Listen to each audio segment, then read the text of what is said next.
Hello everyone, Shri IAS academy में आपका स्वागत है। जैसा कि आप जानते हैं कि श्री आईएएस एकेडमी ने लेट्स क्रैक प्रीलिम 2.0 सीरीज की शुरुआत की है, जिसके अंतर्गत हमारी कई सारी सब सीरीज चल रही हैं। उसी दिशा में ये हमारी let's crack current affairs 2.0 series है। अपनी इस let's crack current affairs 2.0 series में हमने जनवरी 2021 माह के करंट अफेयर्स को कवर कर लिया था। आज हम अपने डे 10 में फरवरी 2021 के करंट अफेयर्स के पार्ट 1 को कवर करेंगे।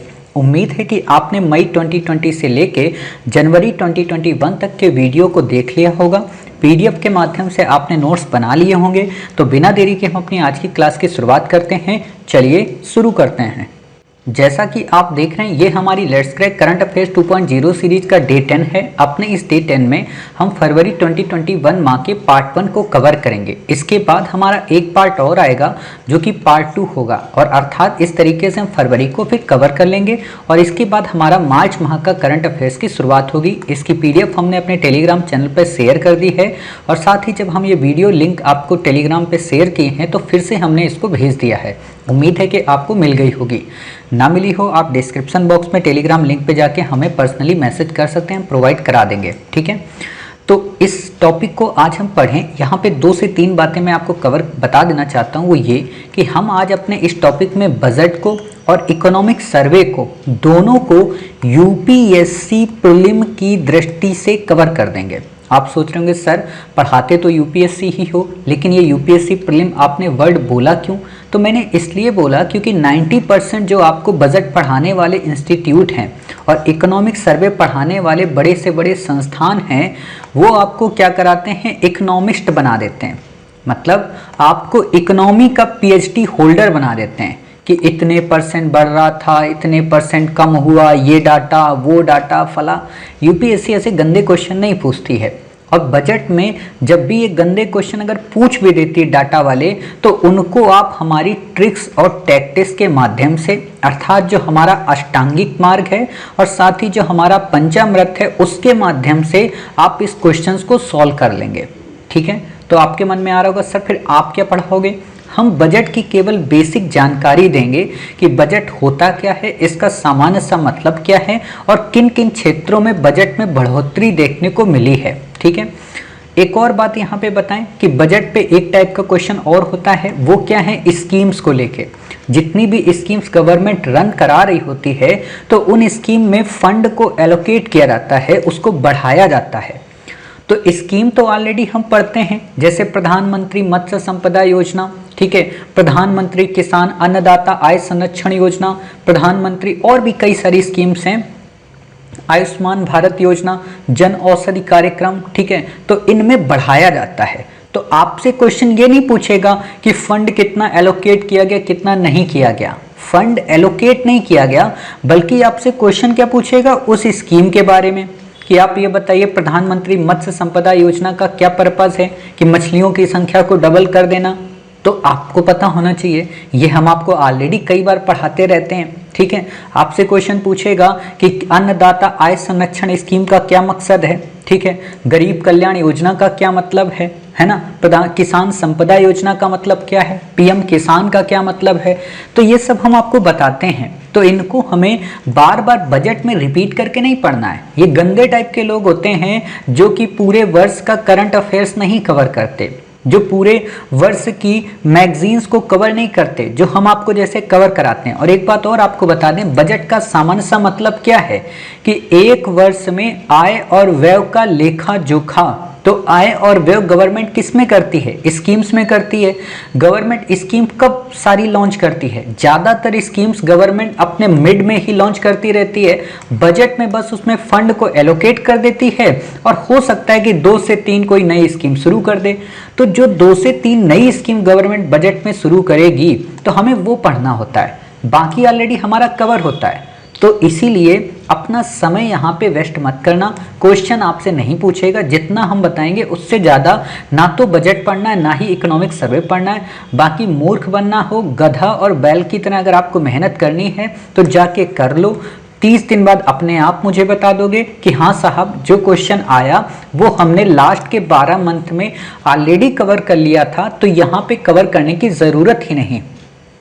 ठीक है, इतनी बातें आपको क्लियर हो गई। एक और बात आप में से कई सारे बच्चों के मन में रहता है इंडिया ईयर बुक को लेके, ठीक है, कि sir India year book cover करा दो। और बड़ा बच्चा शौक से पढ़ता है, इंडिया ईयर बुक खरीद लाएगा और मोटी मोटी बुक। ये सब कब जरूरी था? ये सब तब जरूरी था 2010 के पहले, या कहें 2014 के पहले। 2014 और 2010 के पहले डिजिटल रेवोल्यूशन इतना नहीं आया था। मतलब आपकी हमारी किसी की भी पीआईबी पे इतनी एक्सेस नहीं होती थी, इतना सब कुछ न्यूज़पेपर नहीं मिलता था। आज आप बताओ टेलीग्राम चैनल आपने कब इसे डाउनलोड किया? ज़्यादातर 2 वर्ष पहले किया होगा, 3 वर्ष मैक्सिमम किया होगा। और 3 वर्ष पहले भी किया होगा तो मूवी वगैरह के लिए किया होगा। पीडीएफ या कोचिंग संस्थान अब यूज करने लगे हैं टेलीग्राम चैनल, ठीक है। तो वही है कि अब हमारे पास रिसोर्सेज बहुत ज़्यादा हैं और हर एक चीज़ पल भर में आउट हो जाती है। तो अब हमें ये नहीं सोचना है कि हम ये लेके आए बुक और इंडिया ईयर बुक पढ़ें। फालतू में क्या पढ़ना है इंडिया ईयर बुक, और इंडिया ईयर बुक हमारे लिए नहीं है, ठीक है। जिनका इकोनॉमी ऑप्शनल है, ध्यान से सुनना, जिनका इकोनॉमी ऑप्शनल है उनको बजट पूरा डिटेल में पढ़ना है, उनको इकोनॉमिक सर्वे पूरा डिटेल में पढ़ना है, और उनको क्या करना है, इंडिया ईयर बुक पढ़नी है। अगर आप यूपीएससी के एस्पायरेंट जीएस के हैं, आपका ऑप्शनल इकोनॉमी नहीं है, तो आपको ना तो मेंस में इसे पढ़ना है ना ही प्रीलिम में पढ़ना है। बस बेसिक जानकारी आपको लेनी है। और अगर आप हमारी एकेडमी से कर रहे हैं तो ये तो बिल्कुल भी नहीं करना है, क्योंकि हम आपको डेली न्यूज़पेपर में पीआईबी को कवर करते हैं, गवर्नमेंट की वेबसाइट को कवर करते हैं, ऑब्जर्वर रिसर्च फाउंडेशन को कवर करते हैं, और भी कई सारे न्यूज़पेपर आर्टिकल्स हैं उनको कवर करते हैं। और रही बात मेंस में, क्यों नहीं? क्योंकि मेंस में ऑलरेडी आजकल इतने ज़्यादा लोग न्यूज़ लिखने लगे हैं कि गरीब कल्याण योजना का क्या कमियां हैं, या आपको कभी भी जितनी भी स्कीम्स हैं उनकी कमियां, उनके फ़ायदे, बजट का एलोकेशन करना चाहिए तो नहीं करना चाहिए, उससे रिलेटेड कई आर्टिकल्स आते हैं। हम आपको जो डेली आर्टिकल शेयर करते हैं उनको हम 12 अक्टूबर से कंपाइल कर देंगे क्वेश्चन आंसर के फॉर्म में, तो आपको मेंस का भी काम खत्म हो जाएगा। समझ गए पूरी बुद्धि कि आखिरकार हमने 5 से 6 मिनट क्यों लिए? क्योंकि ये बच्चों को गधा और मूर्ख बनाने की एक प्रक्रिया का जीता जागता उदाहरण है कि उनको बजट और इकोनॉमिक सर्वे के नाम पे उनको मूर्ख बनाओ। और किसी से भी पूछना, किसी भी यूपीएससी की तैयारी करने वाले इस बच्चे से, पहला क्वेश्चन उसके दिमाग में यही होगा, sir budget, sir economic survey, sir India year book का तो कंप्लीट हो गए। हे प्रभु, लक्ष्मीकांत पढ़ नहीं पाते हो, इंडिया ईयर बुक पढ़ोगे, क्वेश्चन कितना आना? 2 से 3। तो वो ड्रामा नहीं करना है, ठीक है। एक और बात, आप में से कई सारे बच्चों को लग रहा हो सर एग्रीकल्चर से बहुत क्वेश्चन आएगा, अब की बार नहीं आएगा। आएगा भी तो उसे आप ट्रिक्स के माध्यम से और हमारा जो पंचामृत है, अष्टांगिक मार्ग, इनके माध्यम से कवर कर लेंगे, ठीक है। सिंपल सी बात है, जितना करा दे रहे एनफ है। एक ही फार्मूला एक ही लाइन में बोल दूं तो वही है कि जितना पढ़ा दिया इससे बाहर नहीं आएगा। आएगा तो ट्रिक्स और टैक्टिक्स के माध्यम से आप कर सकते हैं। ज़्यादा बुद्धि नहीं लगानी है कि ठीक है भाई 2 पार्ट में हमने फरवरी का करंट अफेयर्स पढ़ लिया, 1 पार्ट में जनवरी पढ़ लिया, क्या करना ज़्यादा दिमाग लगा के। आने तो 100 क्वेश्चन, ये आपको भी पता है, मुझे भी पता है, जो 100 आएंगे वो हम आपको बता देंगे, तो ज़्यादा सोचना ही नहीं है, पास करना है ना एग्जाम। जैसे बचपन में स्कूल में नहीं होता था कि मैडम जी ने एक टॉपिक पढ़ा दिया और उसमें पता है कि 5 ही बेटा क्वेश्चन आएंगे, तो ये 5 लिख कर दो बस। तो वही चीज़ है, इससे ज़्यादा क्या करना पड़ के, ठीक है। तो शुरू करते हैं अपनी क्लास। तो आज का जो हमारा पहला आर्टिकल है वो है कोविड-19 परफॉर्मेंस इंडेक्स, ठीक है। कोविड-19 परफॉर्मेंस इंडेक्स पूछेगा तो नहीं, बट पता हो कि लोवी इंस्टीट्यूट के द्वारा इसे पब्लिश किया गया। जैसे जर्मन वाच के द्वारा आप पढ़ते हो ना क्लाइमेट परफॉर्मेंस इंडेक्स के बारे में, तो वैसे ही लोवी इंस्टीट्यूट के द्वारा क्या है, कोविड-19 परफॉर्मेंस इंडेक्स जारी किया गया, ठीक है, जो कि सिडनी बेस्ड एक थिंक टैंक है। सिडनी आपको पता है ऑस्ट्रेलिया का एक सिटी है, बाकी आपको यहाँ पे कुछ भी नहीं याद रखना है। फिर बात आती है भारत पर्व के बारे में। भारत पर्व और पर्यटन पर्व दोनों डिफरेंट है, ठीक है। पर्यटन जो पर्व होता है वो कल्चर मिनिस्ट्री के द्वारा होता है, और भारत पर्व जो होता है वो टूरिज्म मिनिस्ट्री के द्वारा। दैट्स इंपॉर्टेंट पॉइंट है, क्वेश्चन यहाँ पे पूछेगा और घुमा देगा आपको, और फिर आप भी घूम जाओगे, ठीक है, कि टूरिज्म मिनिस्ट्री के द्वारा है, ना कि कल्चरल मिनिस्ट्री के द्वारा। 26 से 31 जनवरी के गणतंत्र दिवस के संदर्भ में इसे मनाया जाता है, ठीक है। तो आपको ये बातें यहाँ पे याद रखनी, बाकी आपको यहाँ पे कुछ भी नहीं याद रखना है कि हाँ साहब 26 से 31 रिपब्लिक डे की परेड के दौरान जो लाल किले पर एक प्रोग्राम आयोजित किया जाता है उसी के संदर्भ में इसे मनाया जाता है, बाकी आपको नहीं याद रखना है, ठीक है। इतनी बातें क्लियर हो गई। दूसरा है वित्त आयोग, मोस्ट इंपॉर्टेंट टॉपिक है। मतलब इस बार का अगर मैं ये कहूं तो सबसे ज्यादा हाईलाइटेड, सबसे ज्यादा इंपॉर्टेंट टॉपिक में से एक है और इसको हम काफी डिटेल में कवर करते हैं क्योंकि हमने आपसे प्रॉमिस किया था कि वित्त आयोग की रिपोर्ट पे आपसे क्वेश्चन पूछा जा सकता है। तो उसी रिपोर्ट को लेकर ये पब्लिश है और पूरी रिपोर्ट में क्या क्या रिकमेंडेशन दी गई हैं, सेक्टर वाइज क्या क्या रिकमेंडेशन है, उस पर हम आपको बता देंगे और सिंपल सा जब भी क्वेश्चन आएगा आप इसे कवर कर लेंगे।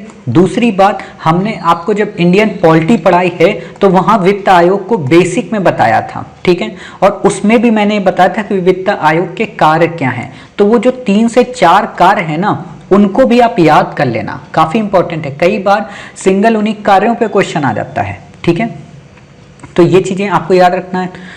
देखते हैं क्या है। ये एक संवैधानिक निकाय है, मतलब ये एक कॉन्स्टिट्यूशनल बॉडी है। इंडिया का प्रेसिडेंट जो है प्रत्येक 5 वर्ष में इसे गठित करता है, सबसे इंपॉर्टेंट बात। और अभी ये कौन सा वित्त आयोग है? 15वां वित्त आयोग, मतलब 14 वित्त आयोग आ चुके हैं, ये 15वां वित्त आयोग है। इसके इस समय हेड कौन है? इसके हेड है NK सिंह, ठीक है। तो इतनी बातें आपको बेसिक याद हो गई कि एक कॉन्स्टिट्यूशनल बॉडी है, ना कि स्टैच्यूटरी बॉडी, ठीक है। ये कई सारी सिफारिशें करता है, जैसे इसने अब की बार सिफारिश क्या की है, ध्यान से देखना। इसने कहा कि राज्यों की वर्टिकल हिस्सेदारी को 41% किया जाए, ठीक है। और आपको पता होना चाहिए कि इससे पहले जो 14वां वित्त आयोग था वो क्या था, वो 42 की बात करता था। इसने 1% इसमें कम करने की बात कर दी। आप सोच रहे हो सर मतलब ये गुस्सा था क्या? बिल्कुल भी नहीं, गुस्सा नहीं था। आपको पता है कि J&K को 2 पार्ट में बांट दिया गया ना, लद्दाख के रूप में और जम्मू कश्मीर के रूप में, तो इसलिए इसको यहाँ पे कम किया गया, ठीक है। तो ये बातें आपको याद रखनी है कि इसने 41% कर दिया है 42% की अपेक्षा। पहले क्या था कि पहले 42 किया गया था, ठीक है, 32 से 42 करवाया गया था, 32 या 33 जो भी है उसमें, ठीक है, 14वें के द्वारा तब 42 हुआ था। तो इतनी बातें आपको क्लियर हो गई। चलिए अब बात आती है कि वही जम्मू कश्मीर राज्य की स्थिति में बदलाव के बाद नए केंद्र शासित प्रदेश की स्थिति को मद्देनजर ध्यान में रखते हुए, ये आपको नहीं याद रखना है, वहीं पे बस लाइन बनेगी। दूसरी खास बात क्या है कि इसने वित्तीय वर्ष 2026 तक 5 वर्ष की अवधि के लिए लगभग 3 ट्रिलियन रुपए रेवेन्यू घाटा अनुदान की सिफारिश की है। मतलब कि भारत सरकार को लगभग 3 ट्रिलियन रुपए का रेवेन्यू घाटा करना चाहिए, है ना। क्यों करना चाहिए? क्योंकि जब सरकार इतना घाटा करेगी तो क्या होगा कि मार्केट में पैसे के फ्लो को बढ़ाएगी, उसी चीज से संबंधित है, ठीक है। 15वें वित्त आयोग की रिपोर्ट में 5 वित्तीय वर्षों, यानी कि 5 वित्तीय वर्षों को मतलब 2021 से लेके 2025-26, ये लाइन ध्यान रखना, 5 वित्तीय वर्ष। आपको पता है कि एक वर्ष में एक वित्तीय वर्ष होता है, तो आपको यह भी पता है कि प्रति 5 वर्ष में वित्त आयोग गठन किया गया, तो प्रति 5 वर्ष का मतलब क्या हुआ कि 5 वित्तीय वर्षों के लिए सिफारिश करेगा, ठीक है। तो 2021-22 से लेके 2025-26 तक की इसकी रिकमेंडेशन है और इन्हीं रिकमेंडेशन पर गवर्नमेंट इंप्लीमेंट कर रही है, ठीक है। इन्हें केंद्रीय वित्त मंत्री द्वारा संसद में पेश किया जाएगा। आपसे यहाँ पे क्वेश्चन पूछ सकता है कि इसे राष्ट्रपति के द्वारा पेश किया जाएगा, तो गलत हो जाएगा, ठीक है। तो आपको ये याद रखना है। 15वें वित्त आयोग की अध्यक्षता NK सिंह ने की है, ठीक है, इससे ज्यादा आपको नहीं याद रखना है। सिफारिशें क्या क्या हैं? वही राज्यों की हिस्सेदारी में कमी होने के कारण केंद्र और राज्यों के मध्य विवाद बढ़ सकते हैं, मतलब 1% इन्होंने कमी करवाई है। इस आयोग के गठन के प्रमुख कारणों में योजना आयोग का उन्मूलन और योजना और गैर योजनागत व्यय के बीच अंतर स्थापित करना और वस्तु एवं सेवा कर की शुरुआत शामिल है। मतलब जो GST हमारे यहाँ इंप्लीमेंट हुआ है उसका क्या इम्पैक्ट पड़ा है स्टेट्स के रेवेन्यू सिस्टम पे, उसकी बातें कर रहा है, ठीक है। अब इसमें कई चीजों को सेक्टर वाइज इसने नोटिफाई किया है, उनको देख लें कि इसने कहा है आय अंतराल की बात। आय अंतराल का मतलब कि इनकम स्टेट, कौन से स्टेट्स में इनकम ज्यादा होती है, कौन से स्टेट्स में इनकम कम होती है। जैसे आपने हमेशा सुना होगा कि साउथ इंडिया के राज्य हमेशा कंप्लेन करते हैं कि आप हमारे यहाँ से रेवेन्यू सबसे ज्यादा लेते हैं और नॉर्थ इंडिया के राज्यों पे इन्वेस्ट करते हैं। तो उसी की यहाँ पे बात है कि किसी राज्य की आय का सबसे अधिक आय वाले राज्य की आय से अंतर निम्नतर प्रति व्यक्ति आय वाले राज्यों को अधिकतम हिस्सा प्रदान किया जाएगा। मतलब कि जिन राज्यों में इनकम सबसे ज्यादा है, ठीक है, उस राज्य की इनकम को हम दूसरे राज्य में ट्रांसफर करेंगे जहां पे कम है इनकम लोगों की, ठीक है। तो ये बातें आपको क्लियर हो गई। फिर बात आती है यहाँ पे अगला कि 14वें वित्त आयोग में 50% अधिभार के बरक्स इस बार 45% बर अधिभार तय। ये आपसे क्वेश्चन नहीं पूछेगा। अधिभार का मतलब क्या होता है कि सिंपल सा ऐसे समझो कि एक हमने पैमाना बनाया 100% का, ठीक है। तो 100% में हमने पहले क्या करते थे कि 50% हम यहाँ पे अधिभार देते थे, ठीक है। अब हम यहाँ पे क्या करेंगे, 40% अधिभार देंगे, ठीक है। आपको पता है सरचार्ज और सेस हमने आपको दोनों चीज़ें पढ़ाई थी, है ना, उपकर और अधिभार के बारे में, तो वही चीज़ है। जनसंख्या की बात आई तो वित्त आयोग ने राजकोषीय समीकरण के हित में नवीनतम जनगणना 2011 के आंकड़ों का उपयोग किया है, जबकि 14वें वित्त आयोग ने 1971 व 2011 दोनों का उपयोग किया था। आपसे इस पे क्वेश्चन बन सकता है कि 15वें वित्त आयोग ने 2011 की जनगणना का उपयोग किया या 15वें वित्त आयोग ने 1971 व 2011 दोनों का उपयोग किया, तो गलत हो जाएगा। क्यों? क्योंकि 14वें ने किया था दोनों का, 15वें ने किया केवल 2011 का, ठीक है। फिर बात आती है यहाँ पे कि ये आपको नहीं याद रखना है, ठीक है। वन एवं पारिस्थितिकी के संदर्भ में राज्य की कुल वन सघनता का सभी राज्यों की कुल सघनता में हिस्सा निर्धारित करके पात्रता निर्धारित की गई है। आपसे क्वेश्चन नहीं पूछेगा, ठीक है, आपको ये नहीं याद रखना है। जनसांख्यिकी प्रदर्शन इसके 2011 के आंकड़ों के आधार पे इसमें 2011 के आंकड़ों के आधार पे अनुशंसा की जाएगी और कम प्रजनन अनुपात वाले राज्यों को अंक दिए जाएंगे, ठीक है। आपको यहाँ पे घुमा देगा कि अधिक प्रजनन अनुपात वाले राज्यों को अंक दिए जाएंगे, मतलब वही कि जो लोग अपने यहाँ जनसंख्या कंट्रोल किए हुए हैं, ठीक है, उनके बारे में, ठीक। बाकी आपको यहाँ पे याद नहीं रखना, ये एक विवादित इशू था क्योंकि साउथ इंडिया के स्टेट ये कहते थे कि साहब आप पहले तो बोलते हो कि जनसंख्या को हम कंट्रोल रखें और फिर आप हम ही को रेवेन्यू कम दे रहे हो, तो उसी चीज की बात यहाँ पे की गई है, ठीक है। कर प्रयासों की अगर हम बात करें तो उच्च कर संग्रह वाले राज्यों को पुरस्कृत करने का इस मापदंड का मकसद है, मतलब जो लोग ज्यादा टैक्स कलेक्शन करते हैं, जैसे यूपी हो गया, महाराष्ट्र हो गया, ठीक है, और आपका केरला हो गया, तमिलनाडु हो गया, आंध्र प्रदेश हो गया, तो उनको प्राइज किया जाएगा। 2014, 15, 16 के मध्य 3 वर्ष की अवधि के दौरान प्रति व्यक्ति औसत कर राजस्व और औसत प्रति व्यक्ति राज्य जीडीपी के अनुपात के रूप में इसकी गणना की जाएगी। आपको ये नहीं याद रखना है, बस इतना याद रखना है, हाँ पुरस्कृत किया जाएगा, ठीक है। वनों के बारे में बात की गई, ठीक है। जनसांख्यिकी लाभांश के बारे में बात की गई, कम प्रजनन क्षमता वालों को पुरस्कृत किया जाएगा, ठीक है। आपको इसके अलावा मैंने क्या बताया, 2011 जनगणना की बात की, ना कि 1971 2011, ठीक है। 41% कर दिया गया 42 से। तो ऐसे आपको बस मोटे मोटे पॉइंट यहाँ पे याद करने हैं, ये ड्रामा नहीं याद रखना कि इसका अधिभार 2.5% है, नहीं है, बता दे रहा हूँ बस, ठीक है। तो इतनी बातें आप समझ गए। राजस्व घाटा अनुदान की चर्चा की गई है, तो बिल्कुल आपको इसे याद रखना है कि राजस्व घाटा अनुदान की चर्चा की गई। सिंपल से ऐसे पूछेगा number 1, number 2, number 3, number 4, number 5, number 6, ऐसे आप बता देना, ठीक है, कि क्या क्या बात की गई, क्या क्या नहीं। डेप्थ में नहीं जाता है यूपीएससी, इस चीज को ध्यान रखना। ये बजट का टॉपिक जब इकोनॉमिक्स होगा वो पढ़ाएगा, ठीक है, और यही नहीं पता होता, इकोनॉमी पढ़ाने वाला ही बजट पढ़ाता है, तो उसके अंदर इतनी बुद्धि नहीं होती कि कितना डेप्थ में जाना, कितना नहीं जाना। जैसे मैं हिस्ट्री आपको पढ़ाता हूँ तो मॉडर्न इंडिया मैंने पढ़ाया तो ऊपर ऊपर से पढ़ा दिया है आपको, क्यों? क्योंकि मैं डेप्थ में जाके आपको रामायण थोड़ा ना पूरी सुनाऊंगा, ठीक है। 3 राज्यों कर्नाटक, मिजोरम, तेलंगाना को 2019-20-21 को विशेष अनुदान की बात की गई, पोषण के लिए अनुदान की बात की गई, स्थानीय निकायों को अनुदान देने की बात की गई। तो आपसे यहाँ पे क्वेश्चन पूछ सकता है कि 15वें वित्त आयोग की रिपोर्ट में स्थानीय निकायों को अनुदान देने की बात की गई है, तो आप बता देना कि हाँ साहब स्थानीय निकायों को अनुदान देने की बात इसमें शामिल है, ठीक है। आपदा जोखिम प्रबंधन अनुपात की बात की गई है, ठीक है। तमिलनाडु को छोड़कर दक्षिणी राज्यों में गिरावट आई है रेवेन्यू कलेक्शन में।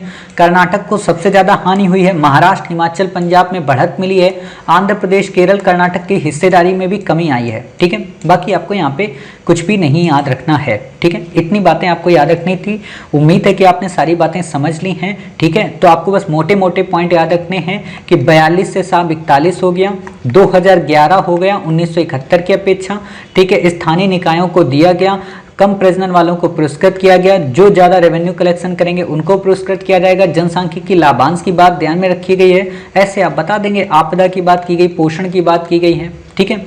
स्थानीय निकायों की बात की गई, बाकी आपको कुछ याद नहीं रखना है, ठीक है। तो इतनी ही बातें मोस्ट इंपॉर्टेंट है, बाकी सबका सब फालतू है, ठीक है। अब बात आती है बीएन कृष्णा समिति, हाल ही में चर्चा में रही थी समिति, तो आपसे क्वेश्चन पूछा जा सकता है। तो ये व्यक्तिगत डाटा को सुरक्षित रखने के लिए समिति गठित की गई थी। अगला है रोहिणी आयोग। रोहिणी आयोग के बारे में कई बार मैंने आपको बताया है कि ओबीसी में आरक्षण के वर्गीकरण की बात आई है, मतलब जैसे ओबीसी कैटेगरी भी है ना, अदर बैकवर्ड क्लास से रिलेटेड, तो इसमें क्या हुआ है कि जिन लोगों को आरक्षण दिया गया है तो उसमें क्या होता है, वही हर बार आरक्षण पाते रहते हैं। तो इस आयोग का इसलिए गठित किया गया कि भाई साहब जो नीचे के लोग हैं उनके भी तो कल्याण की बात करो, है ना। तो उसी चीज के बारे में यहाँ पे बात आई है। जेरंगा पोथर और ढेकिया जुली टाउन, आपसे सिंपल सा क्वेश्चन पूछा जा सकता है, जेरंगा पोथर और ढेकिया जुली टाउन का संबंध कहाँ से है? असम में। मोदी जी यहाँ गए थे ना, चुनाव चल रहा था, तो इसीलिए आपको ये बस पता होना चाहिए। फिर बात आती है कुरुबा समुदाय के बारे में। आपसे क्वेश्चन पूछा जा सकता है कि कुरुबा समुदाय कहाँ का है? कर्नाटक राज्य का। बाकी आपको नहीं याद रखना है, ठीक है।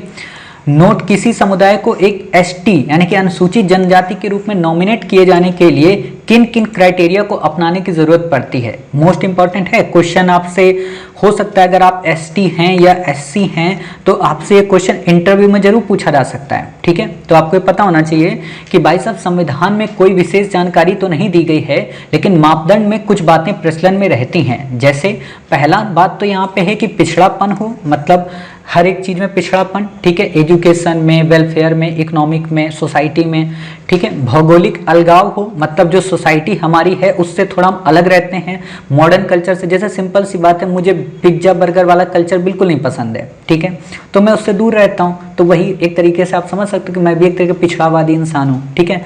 संकोची स्वभाव, संकोची स्वभाव का मतलब कि ज़्यादा खुल के नहीं रहना, है ना, ज़्यादा अपना प्रदर्शन प्रभाव नहीं करना, भौकाल क्रिएट नहीं करना, ठीक है। सामाजिक, शैक्षणिक, आर्थिक पिछड़ापन नहीं, इसमें तो मैं पिछड़ा नहीं हूँ, इसमें तो ठीक है, पढ़ाई वढ़ाई, ठीक है। तो ये चीज़ें बस होती हैं, इससे ज़्यादा आपको नहीं देखना है, ठीक है। पीवीटीजी के बारे में ऑलरेडी क्वेश्चन आ चुका है, तो मे भी अब ये तो नहीं पूछेगा कि 75 ट्राइब हैं।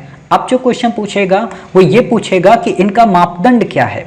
यूपीएससी डेप्थ में जाती, यूपीएससी सिंपल सा समझो बिल्कुल एक तरीके का एक युवक और युवती के मध्य प्रेम है, ठीक है, गहराई में जाना। धीरे धीरे पहले फोन पे बात शुरू हुई, फिर घर पे आने जाने लगे, फिर रिश्ता हो गया, फिर शादी हो गई, बाद में डिवोर्स होगा, बात की बात है, ठीक है।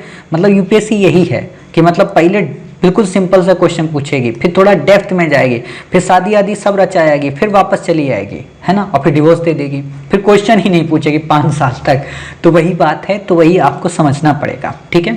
तो अब अगर क्वेश्चन आएगा कभी भी 2021 या 22 में, तो आपसे यही क्वेश्चन आएगा कि क्या मापदंड है, ठीक है।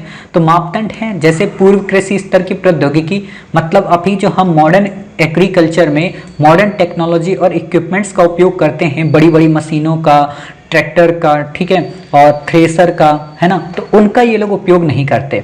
स्थिर या घटती जनसंख्या है, इनकी जनसंख्या बढ़ नहीं रही है और घट अलग से रही है, ठीक है। बेहद कम साक्षरता है, एजुकेशन का लेवल है नहीं, तो इसलिए दिक्कत देखने को मिल रही। आर्थिक निर्वाह स्तर, इनकी जो इकोनॉमी है वो बस ऐसी है कि दिन में इन्होंने कुछ उपजा लिया, रात में इन्होंने खा लिया, बस जिंदगी इसी में इनकी चल रही है, बाकी आपको नहीं याद रखना है। अगला आर्टिकल है राजद्रोह कानून, काफी ज्यादा चर्चा में रहा है, ठीक है। भारत में 1837 में मैकाले द्वारा इसे तैयार किया गया था। 1816 के आईपीसी धारा में इसे शामिल नहीं किया गया। हमारे यहाँ जो भारतीय दंड संहिता आईपीसी को इंट्रोड्यूस किया गया था 1860 में, तो 1860 में आईपीसी इंट्रोड्यूस तो हो गई थी, बट उसमें राजद्रोह या कहें सेडिशन एक्ट नहीं शामिल किया गया था। इसे बाद में 1870 में धारा 120A के अंतर्गत अमेंडमेंट करके लाया गया, ठीक है। तो आप समझ सकते हो, मे भी आपसे क्वेश्चन पूछा जा सकता है कि पहली बार इसको 1860 के आईपीसी की धारा में शामिल किया गया, तिलक को 2 बार सजा हुई, महात्मा गांधी को भी सजा हुई, तो आप बता दोगे न प्रभु 1860 में नहीं किया गया था, 1870 में किया था। 1870, देखो मैं कितना गंदा टाइप का बोल रहा हूँ ना, आधी हिंदी आधी इंग्लिश। 1870 में किया गया था धारा 120A के अंतर्गत, 124A के अंतर्गत, ठीक है। तो इतनी बातें आपकी क्लियर हो गई। चलिए, संविधान में क्या राजद्रोह को परिभाषित किया गया है? बिल्कुल भी नहीं परिभाषित किया गया है। गांधी जी भी सजा काट चुके हैं, ठीक है, बस बाकी आपको नहीं याद रखना है। धन्यवाद प्रस्ताव के बारे में आपको मैंने ऑलरेडी इंडियन पॉलिटी में पढ़ाया था, ठीक है। तो ये ब्रिटेन के राजा के भाषण के समान है, दोनों सदनों में चर्चा होती है, पारित होना अनिवार्य है वरना सरकार गिर जाएगी। मतलब अगर धन्यवाद प्रस्ताव सदन में पास नहीं होता है तो ये मान लिया जाता है कि जो गवर्नमेंट है वो अविश्वास में है और उसको अपना त्यागपत्र देना पड़ जाएगा, ठीक है। लोकसभा सरकार के प्रति अविश्वास निम्न तरीके से ला सकती है, जैसे धन विधेयक को अस्वीकार करके। मान लो अगर हमें चेक करना है कि सरकार विश्वास मत में है या अविश्वास मत में है, तो हम धन विधेयक को देखेंगे। अगर पास हो जाता है तो सरकार विश्वास में है, नहीं पास होता है तो अविश्वास में। निंदा प्रस्ताव या स्थगन प्रस्ताव, निंदा प्रस्ताव ले आएंगे, स्थगन ले आएंगे तो लगने लगेगा अरे बाबूजी पक्का आप में कुछ झोल चल रहा है, सरकार में कमजोरी है, वीकनेस है। आप देखते होंगे हमेशा आजकल तो मतलब संसद में तो कायदे से बच्चों को भेजना चाहिए, गधों को नहीं भेजना चाहिए। मतलब इतना करोड़ों रुपए हमारे देश का मतलब बर्बाद कर देते हैं सिर्फ लड़के, है ना, और कोई वो नहीं है, मतलब सुनना नहीं है, वो उनकी नहीं सुनना है, वो उनकी नहीं सुनना है। अरे भाई लड़ना हो बाहर लड़ लो, द्वंद, अब बाहर बड़े अच्छे से चाट पकौड़ी खाएंगे, देखना कभी फोटो, अंदर खूब लड़ेंगे लेकिन बाहर जब आएंगे मीडिया के सामने खूब चाट पकौड़ी और छोले टपका रहे। तो इनको सबको एक तरफ से पकड़ के ना, वही है। और ऐसा नहीं कि मतलब दुष्ट है, अपना भी आएंगे तो भी दुष्टता करेंगे, जो है उसको करने नहीं देंगे। अरे जो हो रहा है उसको देखो, और कोई दिक्कत आए तो भैया सही से बताओ। ऐसा तो है नहीं कि आप आओगे तो जादू की छड़ी की तरह सब बदल दोगे, आप भी तो थे, आपने भी कुछ नहीं किया। आवश्यक मुद्दे पर सरकार को हराकर और कटौती प्रस्ताव पास करके। यूपीएससी ने एक बार एक क्वेश्चन पूछा था कि निम्न में से सरकार पर नियंत्रण रखा जाता है, तो धन विधेयक को अस्वीकार करके, निंदा प्रस्ताव, स्थगन प्रस्ताव, ठीक है, आवश्यक मुद्दे पर ध्यानाकर्षण प्रस्ताव, ये कई सारे टूल्स होते हैं जिनके माध्यम से गवर्नमेंट पे नियंत्रण रखा जाता है। जैसे आपके मम्मी पापा, ठीक है, बहुत सारे टाइप के मतलब आपके लिए हथियार छोड़ देते हैं। अगर लड़की हो तो पहले एक हथियार छोड़ दिया जाएगा कि बिटिया तुम्हारी शादी होनी है, तो अब तो तुम बाहर वाले को किसी को पकड़ भी नहीं सकती, ठीक है। लड़का हो तो पहले कह दिया जाएगा अगर आपने तैयारी नहीं की है, आप पढ़ाई नहीं कर रहे हो, तो बेटा दुकान तुम्हें करना है या तो फैक्ट्री में जाके तुम्हें ड्यूटी करनी है। तो एक सीमा बांध दी जाती है, ठीक है, अब तुम नहीं जा सकते हो। और भी 2-3 टाइप के द्वंद्व वगैरह आपके साथ जुड़ जाते हैं जिंदगी के। तो वैसा ही है ये कंट्रोल करने का पैनल, ठीक है। बाकी आपको यहाँ पे कुछ भी नहीं याद रखना है, धन विधेयक के बारे में डिटेल में हमने आपको बता रखा है, ठीक है। अगला आता है ग्लोबल स्लेवरी इंडेक्स, वाक फ्री फाउंडेशन के द्वारा जारी किया जाता है। ये एक तरीके का एनजीओ है, काफी इंपॉर्टेंट है, मे भी क्वेश्चन पूछा जा सकता है, कई वर्षों से चर्चा में है। यहाँ पे क्योंकि आपको दे सकता है ILO, तो क्वेश्चन गलत हो जाएगा, ठीक है। अगला है नेशनल कोल इंडेक्स, कोयला मिनिस्ट्री के द्वारा, बाकी आपको नहीं याद रखना है। FII फ्यूचर इन्वेस्टमेंट इनिशिएटिव, आपसे सिंपल सा क्वेश्चन पूछा जा सकता है कि फ्यूचर इन्वेस्टमेंट इनिशिएटिव किससे संबंधित है, या डेजर्ट इन डावोस किससे संबंधित है, तो आप बता दोगे डेजर्ट इन डावोस साहब सऊदी अरब का निवेश सम्मेलन है। आपको पता है सऊदी अरब वालों के पास बहुत ज़्यादा पैसा है, तो वो लोग यही सोच रहे हैं कि हम वर्ल्ड के अलग अलग कंट्री में किस तरीके से इन्वेस्टमेंट करें, या अपनी ही कंट्री में किस तरीके से अलग फील्ड्स में, अलग सेक्टर्स में। अभी वो क्या करते हैं, ऑयल में करते हैं, तो फ्यूचर में तो ऑयल खत्म हो जाएगा, तो वो पैसा किसी और जगह इन्वेस्ट वो करना चाहते हैं, उसी को बोलते हैं डेजर्ट इन डावोस या फ्यूचर इन्वेस्टमेंट इनिशिएटिव। सिंपल सा क्वेश्चन पूछेगा, हाल ही में चर्चा में रहा डेजर्ट इन डावोस का संबंध है तो इन्वेस्टमेंट से। डेजर्ट इन डावोस को कौन प्रमोट कर रहा, सऊदी अरब। ये किसका प्रोग्राम है, G20 का, बिल्कुल भी नहीं, है ना, वर्ल्ड इकोनॉमिक फोरम का, बिल्कुल भी नहीं। तो आपको इतना पता होना चाहिए, ठीक है। दावोस संवाद क्या है, मतलब दावोस डायलॉग क्या है, वर्ल्ड इकोनॉमिक फोरम के द्वारा, ये याद रखना। अब यहाँ पे दिमाग मत लगा देना साहब सऊदी अरब का हुआ निवेश सम्मेलन। देखो बात ये है कि जो वर्ल्ड इकोनॉमिक फोरम है ना, इसकी मीटिंग हमेशा दावोस में होती है, ठीक है, जनवरी के आरंभ में, सर्दीले मौसम में, तो इसीलिए इसको डावोस बोलते हैं। वैसा ही वहां पे पैसा इन्वेस्टमेंट अब रेगिस्तान में हो रहा है तो उसे डेजर्ट इन डावोस बोल दिया, तो सऊदी अरब हो गया, ठीक है। तो दावोस संवाद क्या है, वर्ल्ड इकोनॉमिक फोरम के द्वारा द ग्रेट रीसेट पहल की शुरुआत की गई। आपसे सिंपल सा क्वेश्चन पूछेगा कि द ग्रेट रीसेट पहल की शुरुआत का संबंध किससे है, IMF से, वर्ल्ड इकोनॉमिक फोरम से, G20 से, G7 से। तो बाबूजी क्या लगा क्या हो गया, वर्ल्ड इकोनॉमिक फोरम।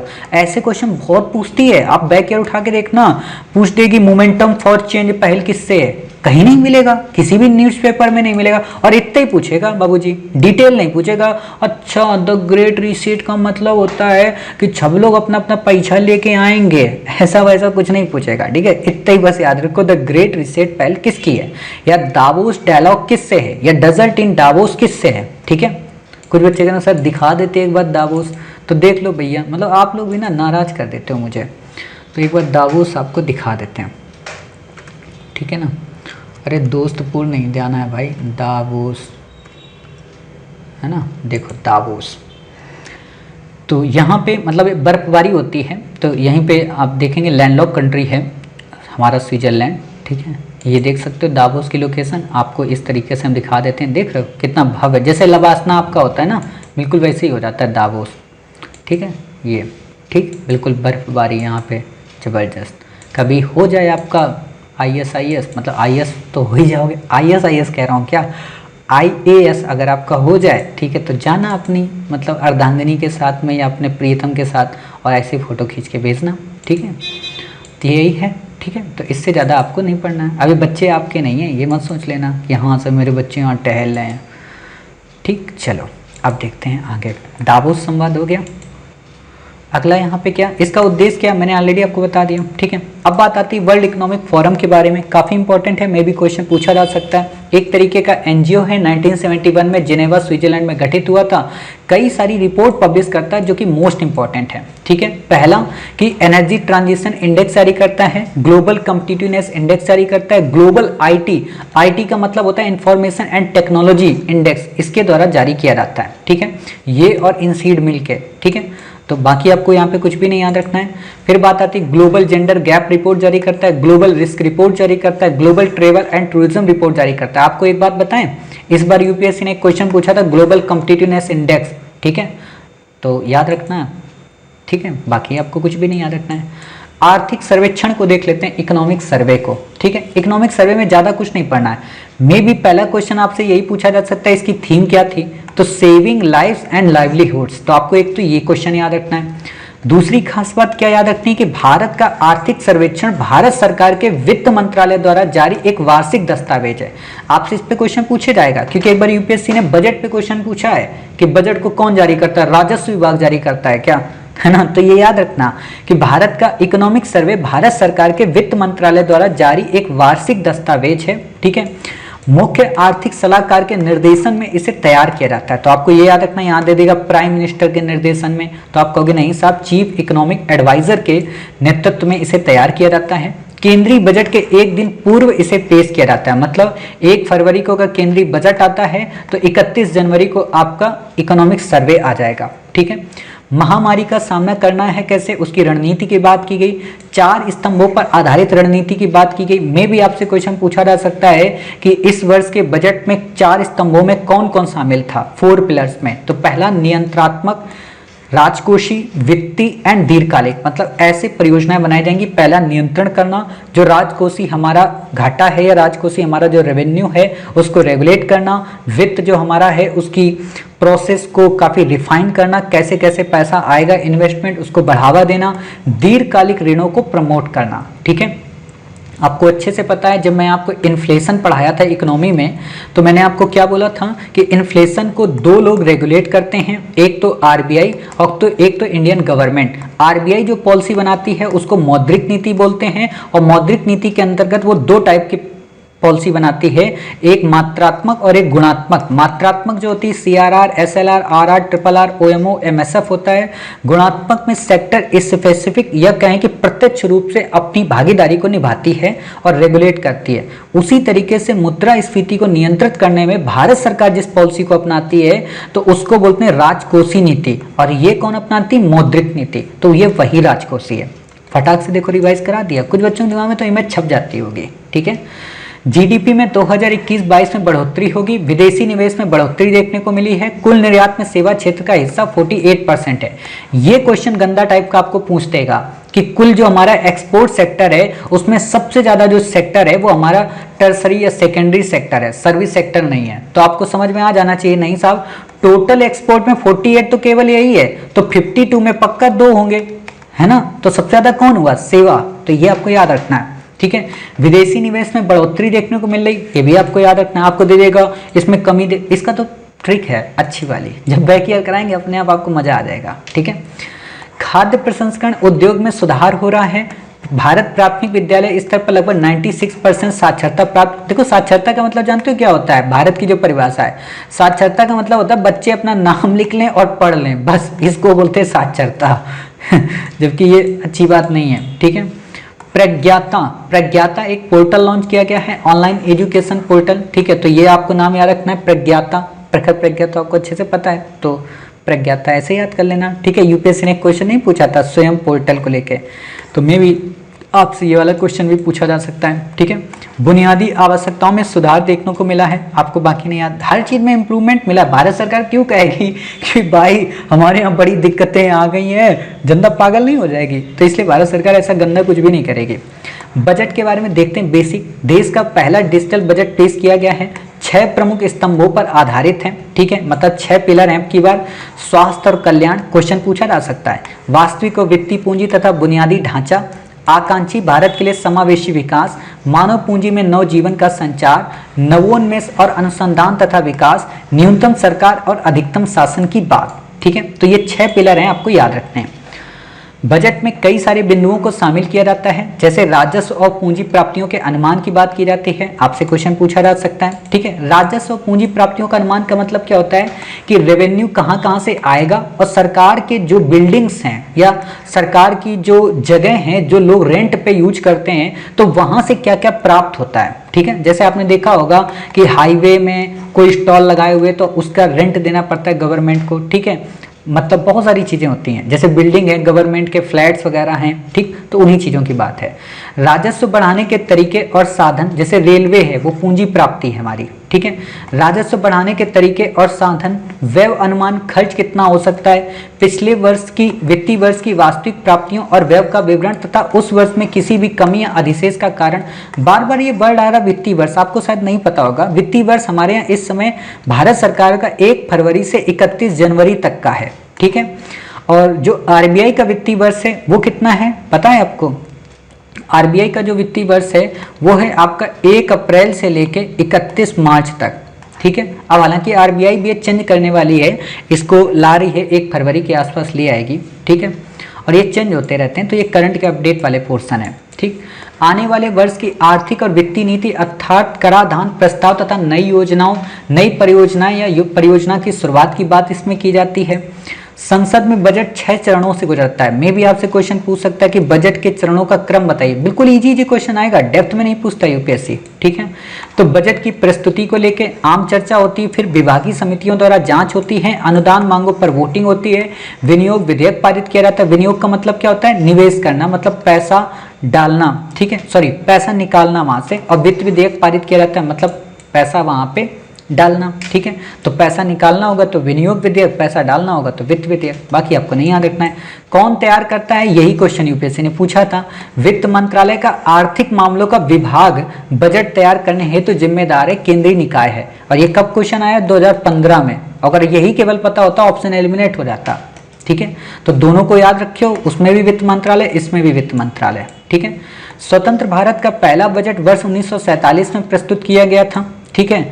दूसरी बात, स्वास्थ्य व्यय में बढ़ोतरी इस बार की गई है बजट में। फ्यूचर रेडी शब्द भारतीय रेलवे के लिए आया है। फ्यूचर रेडी वर्ड आपको दे देगा। हाल ही में बजट में फ्यूचर रेडी शब्द का प्रयोग निम्न में से किस क्षेत्र के लिए किया गया? भारतीय रेलवे के लिए, स्वास्थ्य फील्ड के लिए, ठीक है, कृषि क्षेत्र में निवेश के लिए, औद्योगिक संरचना में विकास के लिए। तो बता देना साहब रेलवे के लिए है, ठीक है। मेट्रो के लिए मेट्रो लाइट और मेट्रोनिया प्रौद्योगिकियों का प्रयोग किया गया। अब आपसे क्वेश्चन क्या पूछेगा? हाल ही में बजट में मेट्रो लाइट और मेट्रोनिया शब्द का प्रयोग शब्द से संबंध है। नंबर 1 प्रौद्योगिकी के उन्नतीकरण से, नंबर 2 ठीक है स्पेस में नए सैटेलाइट लॉन्च करने से। ऐसे गंदे गंदे पूछेगा तो आप बता देना साहब बजट में था, ठीक है। बाकी आपको कुछ भी इससे ज़्यादा बजट में नहीं पढ़ना है, ठीक है। अब बात आती है एआरसी के बारे में। एआरसी क्या है? Asset reconstruction company. एसेट का मतलब क्या होता है? संपत्ति। आपने देखा होगा नॉर्मल, पहले मैं बता दूं, जैसे बैंक में आप जाते हैं, आपने बैंक में मान लो 100 रुपए का लोन लिया, ठीक है, समय पे आपने केवल 80 रुपए चुका दिए और आपने 20 रुपए नहीं चुकाए, तो इन 20 रुपए की वसूली के लिए बैंक आपके घर आती है, लेकिन आप वसूली नहीं कर देते हैं, ठीक है, क्योंकि आप दबंग टाइप के इंसान हैं। तो ये 20 रुपए बैंक के ऊपर आपका बकाया रहा। बैंक के पास ऐसे ही 20 करके 20 रुपए मैंने माना है ना, तो आप 100 रुपए का लोन लेने जाओगे ना, ये ऐसा कुछ ड्रामा होगा। तो आप मान लो 20 रुपए करके बैंक के पास गए और कई सारे लोगों ने बैंक से पैसा ले लिया, मान लो 5 लोगों ने पैसा ले लिया, तो 100 रुपए हो गए बैंक के पास। अब बैंक सोच रही उसके 100 रुपए तो उसको मिलेंगे नहीं, तो बैंक ने कुछ लोगों को पकड़ा, उनसे कहा कि बाबूजी हमारे 100 रुपए इन 5 पार्टी के ऊपर उधार हैं, क्या आप वसूली करके दे सकते हो? तो वो पार्टी क्या कहेगी कि देखो भाई तुम्हारे 100 तो तुमको मिलने नहीं है। बोला हाँ साहब नहीं मिलने। तो वो बोले कि एक काम करो, तुम हमसे 60 ले लो और ये 100 के सारे कागज तुम हमें दे दो, हम वसूल लेंगे। ठीक है। अब ये दबंग टाइप के लोग होते हैं, जाते हैं घर की कुड़की कर देते हैं और बहुत सारे मतलब वो करते हैं, एक तरीके का आप गुंडे ही समझ लो। लेकिन ये भारत आरबीआई के द्वारा एक तरीके से रजिस्टर्ड होते हैं। ठीक है, मतलब ऐसा नहीं है मारपीट करेंगे, ये आपका घर बेच देंगे, नीलाम कर देंगे और अच्छे से कागजी कार्रवाई कर लेंगे। जैसे सिंपल सी बात है, आप में से कोई भी व्यक्ति बदतमीजी करेगा तो श्री आईएएस अकेडमी हम थोड़ा ना आपसे कुछ कहेंगे, हम तो बस किसी न किसी को फ़ोन मिलाएंगे, वो आपसे डील कर लेगा अच्छे से। ठीक है, तो वही यहाँ पे होता है। तो ये 60 रुपये आपको दे दिए है ना, आपको 40 का घाटा हुआ, लेकिन आपको ये तो लगा अरे यार ठीक है 40 का घाटा हुआ, कोई बात नहीं, हमारे 60 तो हमें मिल गए। अब ये कंपनी उनसे वसूलेगी पैसा, इसी को बोलते हैं एसेट रिकंस्ट्रक्शन कंपनी। समझ गए, ये वसूली कंपनी वाला। जैसे आपने साउथ की कई सारी मूवी देखी होंगी, वहां पे ड्रामा बहुत चलता है ना, भाई लोग है ना, तो वही बात है। तो इतनी बातें क्लियर हो गई। चलिए, इतनी ही बातें आपको यहाँ पे क्लियर करनी थी। तो अब देख लेते हैं इस चीज़ को बेसिक रूप में क्या है। तो ये एक विशेष वित्तीय संस्थान है जो बैंकों और वित्तीय संस्थानों से एनपीए मतलब नॉन परफॉर्मिंग एसेट खरीदता है ताकि वे अपनी बैलेंस शीट को स्वच्छ रख सकें। एनपीए का मतलब क्या होता है, वही होता है कि जो पैसा उनको नहीं मिल रहा होता है, 80 तो मिल गए 20 नहीं मिले, मतलब वो परफॉर्म नहीं कर रहे, तो उसको बोलते हैं एनपीए। ठीक है, सारफेसी एक्ट आया था 2002 में, तो भारत एआरसी की स्थापना के लिए कानूनी आधार प्रदान करता है। मतलब सारफेसी एक्ट के अंतर्गत ये ARC asset reconstruction company registered होती हैं। ठीक है, अब यहाँ ध्यान देना, आरबीआई के तहत रजिस्टर्ड नहीं होती। 1934 के अधिनियम सारफेसी अधिनियम न्यायालयों के हस्तक्षेप के बिना एनपीए के पुनर्निर्माण में मदद करता है। मतलब ये सारफेसी एक्ट क्या करता है कि इसमें कोर्ट शामिल नहीं होती है, मतलब ऐसा नहीं कि कोर्ट से विवाद होगा। सारफेसी एक्ट इतना पावरफुल है। ठीक है, एक एआरसी के पास न्यूनतम 100 करोड़ रुपए होनी चाहिए। मतलब जो व्यक्ति कंपनी गठित करेगा ना एआरसी, ऐसा नहीं है कि यहाँ 5 गुंडे कहीं से भी पकड़ लिए वो बेचारे एआरसी ओपन कर लें, उनके पास भी लगभग 100 करोड़ रुपए तक का एक न्यूनतम अमाउंट होना चाहिए। ठीक है, एआरसी को अपनी जोखिम भारित परिसंपत्तियों के 15% का पूंजी पर्याप्तता अनुपात बनाए रखना होगा। ठीक है, पूंजी पर्याप्तता अनुपात मैंने आपको पढ़ाया था कि जो जोखिम पूंजी है ना, जो हमने बाजार में दी है और उस पे जो जोखिम है उसको बोलते हैं पूंजी पर्याप्तता अनुपात। कि मान लो इतना पैसा डूब गया, तो सिंपल सी बात है, जैसे हम आपको पढ़ाते हैं तो हम क्या बोलते हैं कि मान लो 8 महीने की तैयारी अगर काम ना आई तो ठीक है, तो कम से कम वो 2 महीने की तैयारी का कोई ऐसा फार्मूला है क्या, तो उसको बोलते हैं जोखिम। ठीक है, तो इतनी बातें आपको क्लियर हो गई। तो बस इससे ज़्यादा आपको नहीं याद रखना है। तो इस तरीके से एआरसी बजट इकोनॉमिक सर्वे हमने इतना स्मूथली आपको पढ़ा दिया। ठीक है, चौरी चौरा कांड ऑलरेडी हिस्ट्री में मैंने आपको पढ़ाया है, असहयोग आंदोलन से संबंधित है, क्या डिटेल में आप पढ़ोगे। ठीक है, LAF क्या है, लिक्विडिटी एडजस्टमेंट फैसिलिटी, आपने ऑलरेडी हमसे पढ़ा है। क्या MSF पढ़ा है। ठीक है, आपने हमसे रेपो रेट पढ़ा है, रिवर्स रेपो रेट पढ़ा है और आपने हमसे बैंक रेट वगैरह सब पढ़ा है। ठीक है, तो एज इट इज वैसा ये भी है। तरलता समायोजन सुविधा इसको बोलते हैं। तरलता वर्ड आप समझ गए कि पैसे की बात होती है उसको तरलता बोलते हैं इकोनॉमी की भाषा में, आरबीआई की भाषा में। ठीक है, भारतीय रिजर्व बैंक की मौद्रिक नीति के तहत प्रयोग किए जाने वाला यह एक उपकरण है जो बैंकों को पुनर्खरीद समझौतों, रेपो एग्रीमेंट के माध्यम से ऋण प्राप्त करने या रिवर्स रेपो एग्रीमेंट के माध्यम से आरबीआई को ऋण प्रदान करने की सुविधा अनुमति प्रदान करता है। सिंपल सा मतलब है समायोजन, लिक्विडिटी एडजस्टमेंट। एडजस्ट का मतलब क्या है कि मान लो यहाँ पे तुम बैठे हो, यहाँ पे कोई और बैठा है, यहाँ कोई और बैठा है और सीट की जगह केवल इतनी है। ठीक है, तो क्या होगा कि भाई थोड़ा लटक के हम भी बैठ जाते हैं, थोड़ा लटक के तुम भी बैठ जाओ, थोड़ा हम भी बैठते हैं। तो ये एडजस्ट करना किस चीज को, तरलता को। जैसे मान लो रेपो रेट के अंतर्गत आरबीआई ने लोन दिया बैंकों को। ठीक है, तो जो अब एक बात है कि मान लो आरबीआई ने 6% पे दिया। ठीक है, तो रिवर्स रेपो रेट के अंतर्गत अगर आरबीआई को कभी चाहिए होगा तो बैंक क्या कहेंगे, 4% बनेगी। बिल्कुल ही नहीं, बैंक कहेंगे भाई हम भी 6 लेंगे। तो ये लोग क्या करते हैं, आपस में समझौता कर लेते हैं, बाबूजी 4% पे हम तुमको दे रहे हैं, 4% तो हमको दे देना। ठीक है, इसको बोलते हैं एडजस्टमेंट। ठीक है, कि हम आपस में ही कोऑपरेशन कर ले रहे हैं। समझ गए, जैसे आप ही लोगों की कुछ सहेलियाँ होंगी है ना, क्रीम पाउडर मान लो इधर दे दिया उधर दे दिया, आज फेस वॉश नहीं मिल रहा है तो उनका ले लिया, उनको एडजस्ट कर लिया है ना। तो वही बात है इसमें भी, बाकी आपको कुछ भी नहीं याद रखना है, बाकी सब डिटेल में मैंने पढ़ाया है। ओपेक के बारे में 13 इसमें मेंबर कंट्री, पहले 14 होते थे, अब 13 हो गए थे। ईरान, इराक, कुवैत, यूएई यानी कि संयुक्त अरब अमीरत, सऊदी अरब, ठीक है, Algeria, Libya, Nigeria, Gabon, Equatorial Guinea, Congo गणराज्य, अंगोला, ठीक है, और वेनेजुएला, ये इसमें मेंबर हैं। कतर इससे बाहर हो चुका है, ठीक है। तो ये इंपॉर्टेंट बातें हैं, आपको ये सारे के सारे कंट्री याद रखना। मतलब मोटे तौर पर अगर मैं कहूँ तो इसमें गल्फ कंट्री के साथ साथ अफ्रीकन कंट्री भी इसमें काफ़ी ज़्यादा पार्टिसिपेट करते हैं, और साथ ही साउथ अमेरिका के भी कंट्री आते हैं जैसे वेनेजुएला, ठीक है। तो आपको ये चीज़ें याद रखनी है। कतर इसका मेंबर नहीं है, बाकी आपको नहीं याद रखना है। फिर बात आती है ब्रेंट क्रूड ऑयल। आप दो वर्ड हमेशा सुनते होंगे, ठीक है, एक ब्रेंट वर्ड सुनते होंगे और एक वर्ड सुनते होंगे टेक्सास, ठीक है। तो ब्रेंट हो या टेक्सास हो, ये एक तरीके के मापन टूल हैं ऑयल की कीमत नापने के, मतलब मेजरमेंट है। जैसे हम रुपए को इंडिया में किससे नापते हैं? रुपए से ही नापते हैं, ठीक है। डॉलर किसका है? अमेरिका का डॉलर है, ठीक है। यूरो किसका है? यूरो यूरोपियंस का है। तो ये पैसे की मुद्रा का मापक है। उसी तरीके से तेल की कीमत मापने के ये दो बड़े मेजर तरीके हैं, एक है ब्रेंट और एक है टेक्सास। टेक्सास जो है वो अमेरिकन कंट्री के प्राइस के लिए है। अगर अमेरिका से हम तेल का एक्सपोर्ट करेंगे, सॉरी एक्सपोर्ट नहीं, इंपोर्ट करेंगे, तो उसके लिए जो हमें कीमत पे करनी पड़ेगी वो टेक्सास के बेस पे होगी।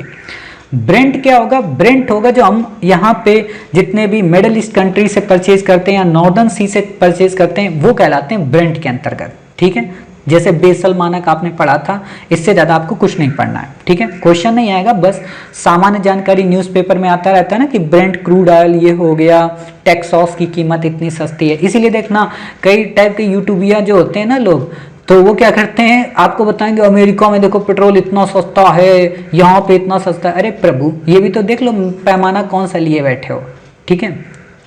तो इतनी बातें समझ गए। तो देखते हैं क्या है ब्रेंट क्रूड ऑयल। इसका उत्पादन उत्तरी सागर, सेटलैंड द्वीप और नॉर्वे के बीच के तेल क्षेत्रों में होता है, ठीक है। ओपेक द्वारा इसे इस्तेमाल किया जाता है। ब्रेंट क्रूड ऑयल मूल्य अंतरराष्ट्रीय बेंचमार्क मूल्य है तेल का, ठीक है। जबकि वेस्ट क्रूड इंटरमीडिएट ऑयल क्षेत्र मुख्यतः यानी कि टेक्सास, मुख्यतः अमेरिका, टेक्सास, लुसियाना और नॉर्थ डकोटा में उपस्थित होता है। ये अमेरिकी तेल कीमतों के लिए एक बेंचमार्क है, ठीक है। तो आपको चर्चा में कभी दे दे कि वेस्ट क्रूड ऑयल क्या है और ब्रेंट क्रूड ऑयल क्या है, तो बता देना बेंचमार्क है, ठीक है। बाकी आपसे नहीं पूछेगा। भारत ब्रेंट बेंचमार्क को अपनाता है क्योंकि मिडिल ईस्ट से हम ज़्यादातर तेल वगैरह मंगाते हैं, ठीक है।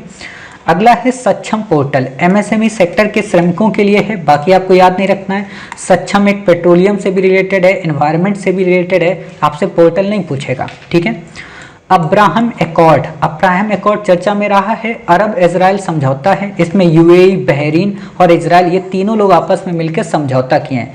तो मे भी आपसे क्वेश्चन पूछा जा सकता है सिंपल सा कि अब्राहम एकॉर्ड का संबंध किससे है, तो बता देना अरब इजराइल समझौते से है, ठीक है। अब यहाँ पे गड़बड़ क्या होती है कि बच्चे अब्राहम तो सभी रटे होते हैं, यूपीएससी थोड़ा डेप्थ में पूछ देती है कि बल्फोर घोषणा का संबंध किससे है। आपको पता होगा हमने एक वीडियो बनाया था इजराइल और पैलेस्टीन के विवाद को लेके, पूरा एडिटोरियल कवर किया था, ठीक है। तो ये इजराइल पैलेस्टीन के विवाद से संबंधित है, 6 डे वॉर भी इसी से संबंधित है। तो आपसे ऐसा क्वेश्चन पूछा जा सकता है कि हाल ही में चर्चा में रही बल्फोर घोषणा का संबंध किससे है, तो बता देना कि साहब ये इजराइल और पैलेस्टीन के मध्य विवाद से संबंधित है, ठीक है। डेल्फट, नैना तीवु, अनला तीवु, ये क्या है? ये पाक की खाड़ी में अवस्थित श्रीलंका के कुछ आइलैंड है, ठीक है। जैसे आप यहाँ पे देख सकते हो कि ये हमारा प्यारा भारत है, ठीक है। ये प्यारा भारत के बाद यहाँ पे आपको मिलेगी ये पाक की खाड़ी इस तरफ है, ये मन्नार की खाड़ी है, ठीक है। तो यहीं पे छोटे छोटे कई सारे द्वीप हैं और आपको पता होना चाहिए कि यहीं पे जो छोटे छोटे द्वीप है ना, इसी में एक द्वीप है कच्चा तीवु, उसमें बड़ा विवाद रहता है। जैसे ये देखो डेल्फ्ट आप आइलैंड देख रहे हो, ठीक है, अनाल तीवु ये देख रहे हो, पुंडकटू तीवी देख रहे हो, है ना। तो ये पाक बे के पास में, तो ये काफी विवादित क्षेत्र हो जाते हैं। कच्चा तीवु इसलिए विवादित हो जाता है यहाँ पे क्योंकि इंडियन जो मछुआरे हैं बेचारे चले जाते हैं श्रीलंका में, और क्योंकि श्रीलंका वाली जगह पे मछली ज़्यादा होती है, वो पकड़ लाते हैं वहाँ से, तो उनको बेचारे मछुआरों को कुछ मिलता नहीं, तो बेचारे गुस्सा जाते हैं। तो वो लोग क्या करते हैं, जाल में इन्हीं भारतीयों को पैक कर लेते हैं और सबको बंद कर देते हैं अपनी जेल में। फिर वो बोलते हैं भारत माता की जय, तो फिर मोदी जी जाते हैं झंडा लेकर और छुड़ा के लाते हैं सबको। ये ड्रामा रोज़ चलता है यहाँ पे, और रोज़ ये पकड़े जाते हैं, रोज़ छोड़े जाते हैं। अब पाकिस्तान होता तो फिर इनकी पिटाई करता, बेचारा श्रीलंका तो पिटाई करता नहीं, जानता है कि मैच हमारा इन्हीं से होता है ना। तो वही बात है। यूक्रेन के बारे में, इसकी राजधानी क्यू है, नीपर नदी के तट पे स्थित है, कर्च संधि से यूक्रेन रूस से अलग होता है। ठीक है, यूक्रेन की लोकेशन काफ़ी इंपॉर्टेंट है, आपको एक बार हम दिखा देते हैं क्यों इंपॉर्टेंट है, क्योंकि कई सारे सीज वगैरह आप देखते होंगे तो यहाँ पे आपको मिलता है। जैसे आप ये देखो यूक्रेन को, ठीक है, ये आपका क्या है, ब्लैक सी, तो ब्लैक सी से लोकेशन टच होती है यूक्रेन की। ठीक है, इसलिए मैंने आपको दिखाया। अब यहाँ पे ध्यान देना, यूक्रेन की इससे टच होती है लेकिन कैस्पियन से नहीं टच होती है। ठीक है, दूसरी खास बात आपको मैं यहाँ पे एक बताना चाहता हूँ, वो क्या, दूसरी खास बात है यहाँ पे ये कर्च जल संधि। ठीक है, यहाँ पे शायद अगर दिखा देगा तो अच्छी बात है, कर्च स्ट्रेट के बारे में, तमन बे नहीं दिखाएगा आपको, कोई बात नहीं, ये कभी कभी नाराज़ हो जाता है ना बेचारा, तो इसलिए इसको ज़्यादा गुस्सा नहीं दिलाते हैं। ठीक है, तो ये बातें आपको याद हो गई, बाकी आपको यहाँ पे कुछ भी याद रखने की ज़रूरत नहीं है। UNHRC काफ़ी इंपॉर्टेंट है, कई बार हमने पढ़ा है, इसका गठन 2006 में हुआ था, ना कि 1945 में। 47 कंट्री मेंबर हैं। यूनाइटेड नेशन जनरल असेंबली के द्वारा सदस्यों की नियुक्ति की जाती है 3 वर्ष के लिए। ठीक है, परिषद की सदस्यता समान भौगोलिक क्षेत्र के आधार पर दी जाती है। ठीक है, मैंने आपको पहले भी पढ़ाया था कि अफ्रीकन कंट्री से 13 सीट आती हैं, एशिया प्रशांत से 13 आती हैं, लैटिन अमेरिका व कैरिबियन से 8 सीटें आती हैं। ठीक है, और पश्चिमी यूरोप और अन्य देशों से 7 आती हैं, पूर्वी यूरोपीय देशों से 6 आती हैं। ठीक है, लगातार 2 कार्यकाल के बाद कोई भी सदस्य तत्काल पुनः चुनाव के लिए पात्र नहीं होता। मान लो 3 वर्ष के लिए हो गया, फिर अगले 3 वर्ष के लिए हो जाएगा, लेकिन फिर उसके अगले 3 वर्ष के लिए नहीं होगा। ठीक है, तो ये बातें आपको यहाँ पे याद रखनी है। क्या इंडिया मेंबर है? सिंपल सी बात है, भारत तो मेंबर हो गई। ठीक है, अरेसीबो क्या है? अरेसीबो एक तरीके का टेलीस्कोप है, इससे ज़्यादा आपको यहाँ पे नहीं याद रखना है। होप मिशन क्या है? होप यूएई का मंगल मिशन है, इसी को होप प्रोब नाम से भी जाना जाता है। तो यूएई का मंगल मिशन है, बाकी आपको कुछ भी नहीं याद रखना है। अरब देश का पहला इंटरप्लेनेटरी मिशन था। ठीक है, बाकी आपको नहीं याद रखना है। गगनयान मिशन काफ़ी ज़्यादा इंपॉर्टेंट है, ये first man made human mission है। ह्यूमन वर्ड जानते हो क्यों यूज किया जाता है? यहाँ पे ये क्यों नहीं कहा गया कि ये मैन मिशन है? ह्यूमन इसलिए क्योंकि मेल और फीमेल ये जेंडर इक्वलिटी को दर्शाता है। जैसे आप हमेशा यूज किया करें वर्ड विद्यार्थी। ठीक है, ये जो वर्ड होते हैं ना, ये जेंडर न्यूट्रलिटी को दर्शाते हैं, लैंगिक असमानता को नहीं दर्शाते हैं। ठीक है, तो वही बातें हैं। तो इसको गगनयान मिशन का हमारा है, इसरो का। इस मिशन के तहत 3 अंतरिक्ष यात्री मिशनों को 3 अंतरिक्ष मिशनों को कक्षा में भेजा जाएगा। मतलब इसमें 3 पार्ट होंगे इस मिशन के, जिसमें 2 मानव रहित होंगे और 1 मानव सहित होगा। मतलब 2 में तो मानव नहीं जाएंगे, 1 में मानव जाएगा। और 1 में जो मानव जाएगा तो उसमें कितने मानव जाएंगे? 4 में 3 पुरुष होंगे, 1 देवी जी होंगी। ठीक है, तो आप समझ सकते हो आज़ादी की 75वीं वर्षगांठ में पहुंचेगा। GSLV मैक 3 के अंतर्गत भेजे जाएंगे। आपको बताने जरूरत है GSLV मैक 3 क्या है, पता है। ठीक है, आगामी मिशन चंद्रयान 3 और शुक्रायन ये भी जाएंगे। ये शुक्र में जाएगा और ये चंद्रयान 3 में जाएगा। आपको पता है 2 हमारा पार्सली फेल हुआ था, तो उसी को लेके ये है। ठीक, नीलगिरी बायोस्फीयर रिजर्व के अंतर्गत कौन कौन शामिल है? क्वेश्चन आपसे पूछा जा सकता है। ठीक है, तो मुदुमलाई वन्य जीव अभ्यारण्य। ठीक है, आपसे क्वेश्चन पूछा जा सकता है कि मुदुमलाई वन्य जीव अभ्यारण्य कहाँ पे है? ठीक है, तो तमिलनाडु है। कहीं कहीं पे आपको केरला इसमें देखने को मिल जाता है, मुदुमलाई में। ठीक है, वायनाड वन्य जीव अभ्यारण्य केरला में है। बांदीपुर राष्ट्रीय उद्यान कर्नाटक में है। नागरहोल कर्नाटक में। मुकुरुथी राष्ट्रीय उद्यान ये कहाँ पे है? ये तमिलनाडु में है। ठीक है, तो ये केरला नहीं है। साइलेंट वैली कहाँ पे है? केरला में। ठीक, तो इतनी बातें आपको क्लियर हो गई। अब अगला क्वेश्चन आता है आर्द्र भूमि को लेके। वेटलैंड के बारे में कई बार हमने आपको पढ़ाया है। ठीक है, तो बस बेसिक इतना देख लीजिए, वेटलैंड के अंतर्गत किन किन को शामिल किया जाता है? मैंग्रोव को, दलदल को, नदियों को। ठीक है, झीलें, डेल्टा, बाढ़ के मैदान, बाढ़ के जंगल। ठीक है, चावल के खेत, प्रवाल भित्तियां, ये सब के सब किसमें आते हैं? आर्द्र भूमि के अंतर्गत। मानव निर्मित तालाब और जलाशय। आपसे क्वेश्चन पूछा जा सकता है, तो ये 10 की लिस्ट आप याद रखिए कि इसके अंतर्गत किन किन को शामिल किया जाता है, और यूपीएससी ने क्वेश्चन भी पूछा है। ठीक है, नए नियमों में आर्द्र भूमि की परिभाषा से बैक वाटर, लैगून, क्रीक और एस्चुरीज को हटा दिया गया। मतलब जो एस्चुरी होती हैं, जो लैगून होते हैं, जो क्रीक होती हैं, जो बैक वाटर होते हैं, उनको हटा दिया कि ये आर्द्र भूमि के अंतर्गत शामिल नहीं किए जाएंगे। ठीक है, तो इतनी बातें आपको क्लियर हो गई। चलिए, बाकी आपको पता है कि हमारे यहाँ वेटलैंड इसमें बढ़ ही रहे हैं, 50 पे आने वाले हैं। ठीक है, मिशन इनोवेशन क्या है? काफ़ी इंपॉर्टेंट है ये। 24 कंट्री और EU के वैश्विक स्वच्छ ऊर्जा नवाचार में तेजी लाने के लिए एक ग्लोबल पहल है। भारत इसका मेंबर है। ठीक है, एनर्जी को प्रमोट करने से रिलेटेड है मिशन इनोवेशन। पोंग बांध झील वन्य जीव अभयारण्य कहाँ है? कांगड़ा हिमाचल प्रदेश में। कांगड़ा शैली भी है हिमाचल प्रदेश की। कांगड़ा चित्रकला है जिसको राजा रणजीत सिंह ने संरक्षण दिया था। ऑलरेडी क्वेश्चन पूछा है, आप में से कई बच्चों ने गलत भी किया था, ठीक है। पोंग जो बांध है वो व्यास रिवर पे है। रामसर साइट भी है इस समय। हिमाचल प्रदेश में अन्य आरक्षित जो साइट्स क्षेत्र हैं वो कौन कौन से हैं? जैसे पिन घाटी, आपसे क्वेश्चन पूछा जा सकता है कि पिन घाटी कहाँ पे है, तो बता देना हिमाचल में। ग्रेट हिमालयन नेशनल पार्क कहाँ पे है? उत्तराखंड में। गलत हो जाएगा, हिमाचल में है, ठीक है। तो ऐसे आप याद रखना। इंदर किला राष्ट्रीय उद्यान ये तो नहीं पूछेगा, खीरगंगा भी नहीं पूछेगा, सिंबल 12 भी नहीं पूछेगा, ये नहीं पूछेगा, बस पिन घाटी इंपॉर्टेंट है और ग्रेट हिमालयन, तो वो आप याद रखना। फिर बात आती है वायनाड वन्यजीव अभयारण्य के बारे में। ये कहाँ है? केरल राज्य में। काबिनी नदी यानी कि कावेरी की सहायक नदी होकर गुजरती, काफी इंपॉर्टेंट है, इसको याद रखना। वायनाड वन्यजीव क्यों? क्योंकि काबिनी रिवर जाती है, यहाँ दे देगा कावेरी, तो कह देना नहीं साहब कावेरी नहीं जाती है, ठीक है। पर्यावरणीय संवेदी क्षेत्र मतलब इको सेंसिटिव जोन को पर्यावरण संरक्षण अधिनियम 1986 के अंतर्गत डिफाइन किया जाता है।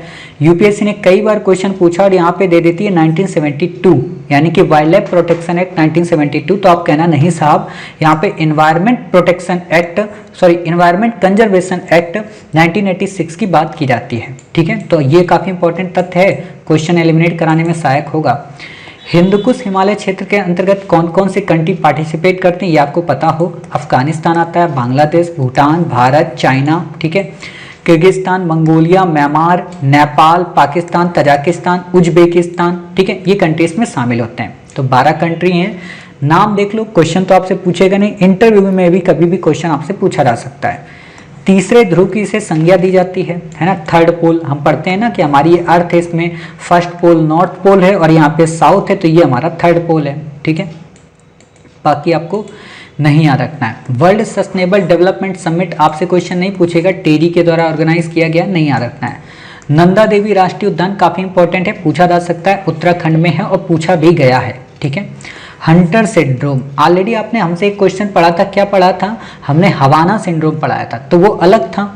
यूएसए के डिप्लोमेट्स के ऊपर माइक्रोवेव रेडिएशन का उपयोग किया गया था, तो दैट्स उसी से तरह बिल्कुल वैसा ही है लेकिन अलग है, ठीक है। हंटर सिंड्रोम ज्यादातर बालकों को प्रभावित करता है। इससे पीड़ित लोगों का शरीर का एक प्रकार के को अपघटित नहीं कर पाता, जो हड्डियों, त्वचा, पेशी और उन ऊतकों का निर्माण करती है। मतलब जो हमारा खाना होता है वो पूरी तरह से पच नहीं पाता है, जिससे हमारी बॉडी की हड्डियां बनती हैं, त्वचा बनती है, पेशी बनती है। जैसे आपने देखा होगा ना, कई सारे बच्चे होंगे मतलब खाते अच्छा है लेकिन उनकी बॉडी बिल्कुल दुबली पतली बनी रहती है, तो वो इसी चीज से शिकार होते हैं, ठीक है। किसी में कम, किसी में ज्यादा। मनरेगा काफी इंपॉर्टेंट है, वर्ल्ड का सबसे बड़ा रोजगार गारंटी कार्यक्रम है। 2 फरवरी 2006 को शुरुआत हुई थी इसकी। योजना का पर्पज है प्रत्येक वित्तीय वर्ष में ग्रामीण परिवार के ऐसे वयस्क सदस्यों को सार्वजनिक अकुशल कार्य के लिए 100 दिनों की रोजगार गारंटी देना। यहाँ पे घुमा देगा, अकुशल में दे देगा स्किल्ड पीपल, अनस्किल्ड पीपल है, ठीक है। तो ये वर्ड याद रखना, यहाँ पे गोला लगा लिया करो कि सार्वजनिक अकुशल की बात कर रहा है, ना कि कुशल की, यहाँ लिख दिया करो ऐसे। मैं जब नोट्स बनाता हूँ ना तो ऐसे ही बनाता हूँ कि ना कि कुशल, यहाँ पे तो चीजें याद रहती हैं, ठीक है। तो 100 दिनों की रोजगार गारंटी देता है, यहाँ दे देगा 200 दिन, तो गलत हो जाएगा। कम से कम 1/3 महिला लाभार्थी होना अनिवार्य है, मतलब अगर 100 लोग इसमें काम पे लगाए जाएंगे तो लगभग 33 महिलाएं होनी ही चाहिए, ठीक है।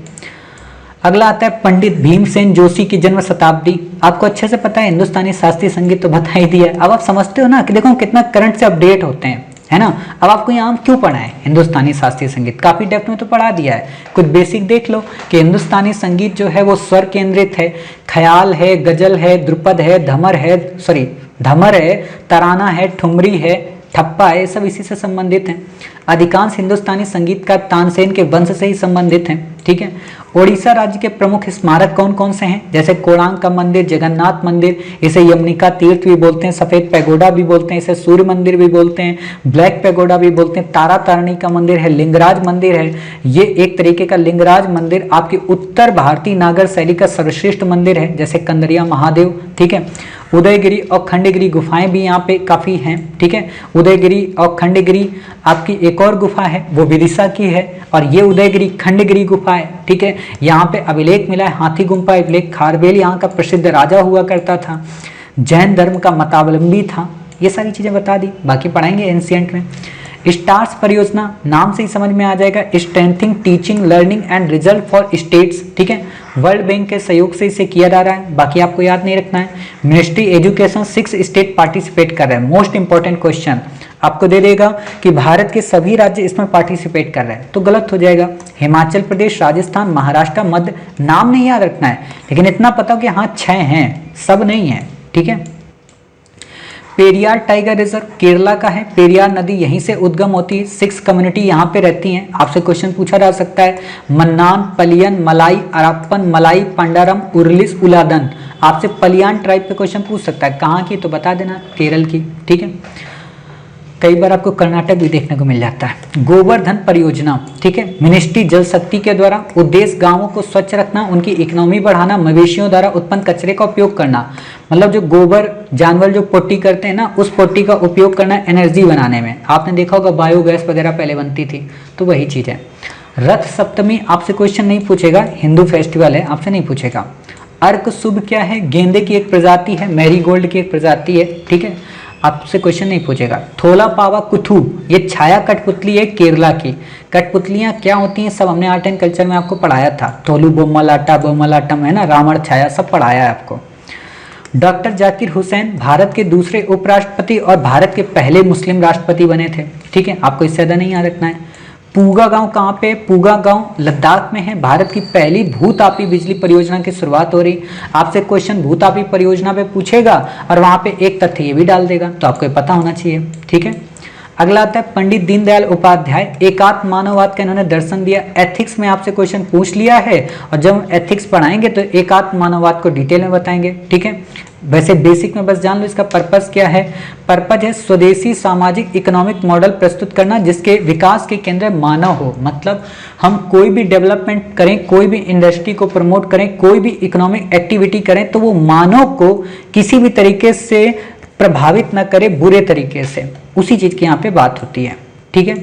अगला है राष्ट्र धर्म, 5 जन स्वदेश जैसी पत्रिकाएं इन्होंने प्रकाशित की। 5 जन भगवान कृष्ण का संघ का नाम है, और आज भी आरएसएस की मुख्य पत्र जो है पत्रिका है वो 5 जन ही है, ठीक है।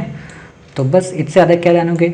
स्वामी दयानंद सरस्वती के बारे में तो काफ़ी डिटेल में मैंने आपको पढ़ाया है हिस्ट्री में, तो बेसिक जानकारी देख लो कि व्यक्तिगत उत्थान के स्थान पर सामूहिक उत्थान की बात करते हैं। 1865-75 में आर्य समाज संस्था का गठन किया था बॉम्बे में, ठीक है। मांडू उत्सव कहाँ का है, मध्य प्रदेश का, ठीक है। इससे ज़्यादा आपको नहीं याद रखना है। तो इस तरीके से हमने 1 फरवरी से लेके 15 फरवरी तक के करंट को कवर कर लिया।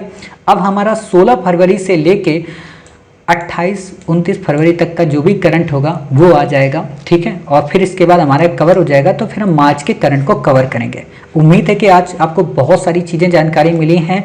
बजट पढ़ना मत, इकोनॉमिक सर्वे इसके अलावा पढ़ना मत, वित्त आयोग पे ध्यान ज़्यादा देना, ठीक है। क्वेश्चन ये पूछे जा सकते हैं, काफ़ी मेजर इंपॉर्टेंट क्वेश्चन है, ठीक है। बाकी जो आप एरर किए होंगे, ठीक है, मुकुरुथी और मुदुमलाई के बीच में, उसको करेक्शन कर लेना, ठीक है। मिलते हैं अपने नेक्स्ट पार्ट में, तब तक अपना ख्याल रखिए, स्वस्थ रहिए। जय हिंद, जय भारत, वंदे मातरम, भारत माता की जय।